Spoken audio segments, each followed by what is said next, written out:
నమస్కారం అండి, నేను మీ హేమ. అందరికీ ముందుగా అడ్వాన్స్ హ్యాపీ ఉగాది. స్పెషల్కి ఉగాది పచ్చడి పోలేలు చేసుకుందాం.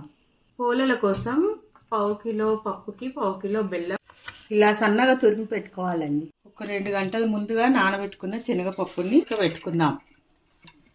ఉడికేలోపు పిండి నానబెట్టేసుకుందాం. 1/2 కిలో పప్పు వేసాం కాబట్టి 1/2 కిలో పిండి వేసుకోవాలి. అందులో ఒక అదొక పైన ఎక్కువనే మైదా పిండి వేసుకొని కొద్దిగా గోధుమ పిండి వేసుకోవాలి.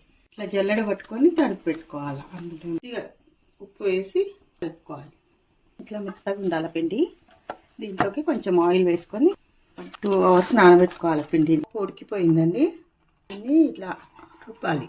ఇది పప్పు వేడిగా ఉన్నప్పుడే రుబ్బేసేయాలండి. ఇలా సన్నగా 1/2 కిలో పప్పుకి 1/2 కిలో బెల్లము, 1/2 కిలో పిండి కూడా తడిపెట్టుకున్నాం కదా. 1/2 కిలో ఇది కూడా అట్లాగే 1/2 కిలో పప్పుకి 1/2 కిలో బెల్లం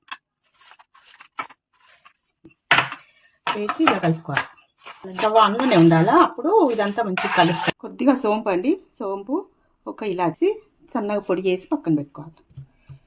ఇలా పల్సగా అవుతుందండి బెల్లం కరిగి. అట్లాగే పొయ్యి మీదనే ఉంచాలా గట్టి పడే వరకు. ఇలా గట్టి పడ్డ తర్వాత చూసి కొంచెం సోంపు ఇలాచి దంచి పెట్టుకున్నాం కదా, అది పొడి వేయాలి. నెయ్యిలో వేయించుకున్న కాజు వేసి ఇదంతా కలిపి ఇంకొద్దిగా గట్టి పడే వరకు ఆపి చూడండి. ఇలా దగ్గరికి అయిపోయిన తర్వాత స్టవ్ ఆర్పేసుకోవాలి. చల్లబడ్డ తర్వాత చేసుకోవాలి పోలేలు. ఒక కవర్కి ఆయిల్ పెట్టుకొని పిండి ముద్ద ఎంత వేసుకున్నామో అంత పూర్ణం కూడా తీసుకోవాలి. తీసుకొని ఈ కొనాలని ఇట్లా తిప్పి పెట్టుకోవాలి ముద్దలు.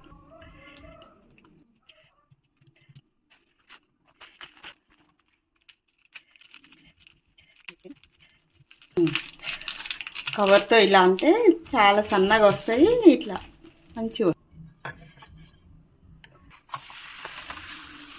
కొద్దిగా నెయ్యి వేసుకొని కాల్చుకోవాలి.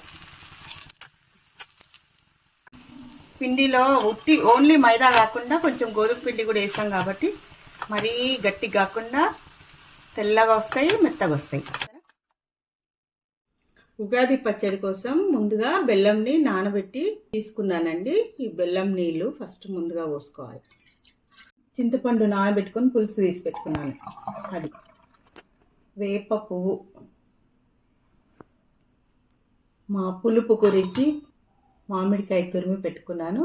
మామిడికాయ, కొబ్బరి ముక్కలు, కొద్దిగా మిరియాల పొడి, కొద్దిగా ఉప్పు,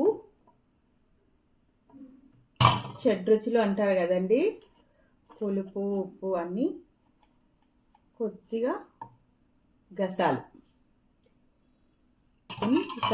ఉగాది పచ్చడి పోలేలు ఉగాది పచ్చడి రెడీ అండి. మళ్ళీ ఒకసారి ఉగాది శుభాకాంక్షలు. సరే ఎంత మెత్తగా వచ్చిందో.